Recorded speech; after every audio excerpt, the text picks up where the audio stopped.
Hello. Sorry again. I am actually on Broadway now. I'm waiting for Pizza and 2 to be done. Saturday night, there's humans about. Just kind of didn't want to be inside with that whole situation and all that. I'm relaxing. Try not to think very much.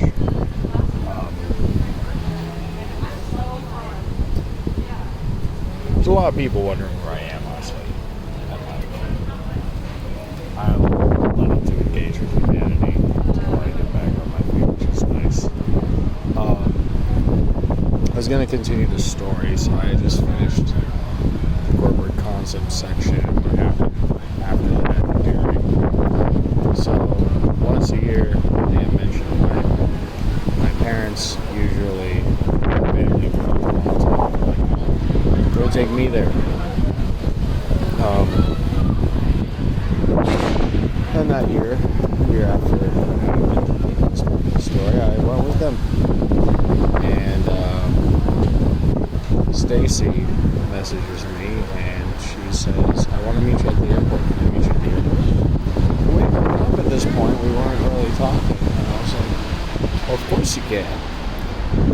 And I didn't have much better to do anyway. I don't have a problem with being with Alexis.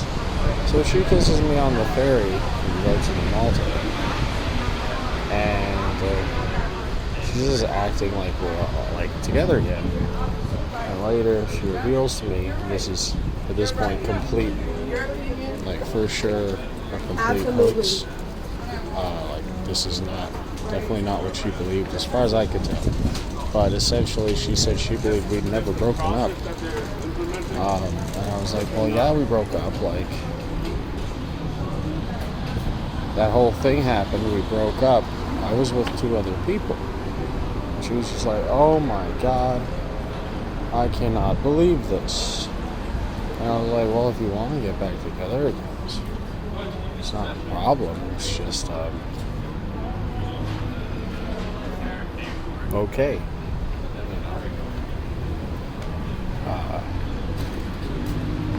And she was like, well, one time you texted me that you loved me.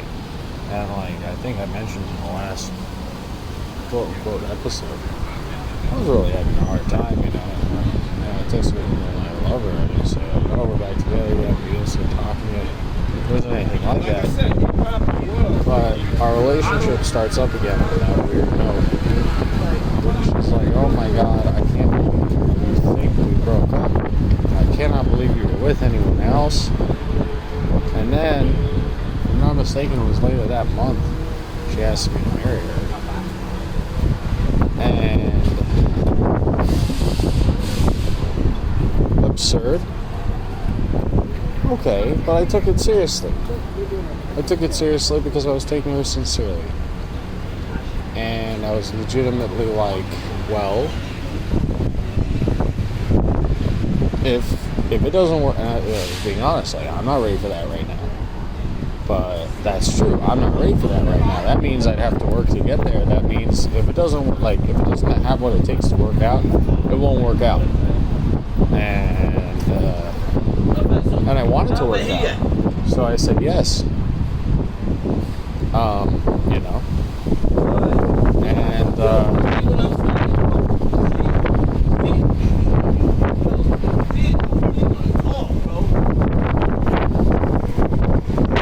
Not right now, bro. Don't tell me to leave you alone. You got my kids in danger, bro. Great. Perfect timing.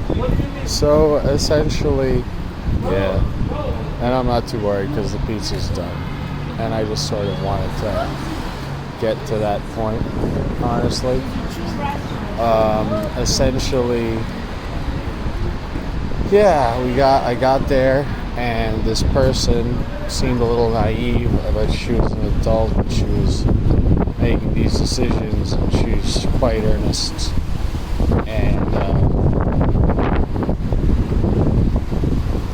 And yeah, and she asked me to marry her, and I said yes.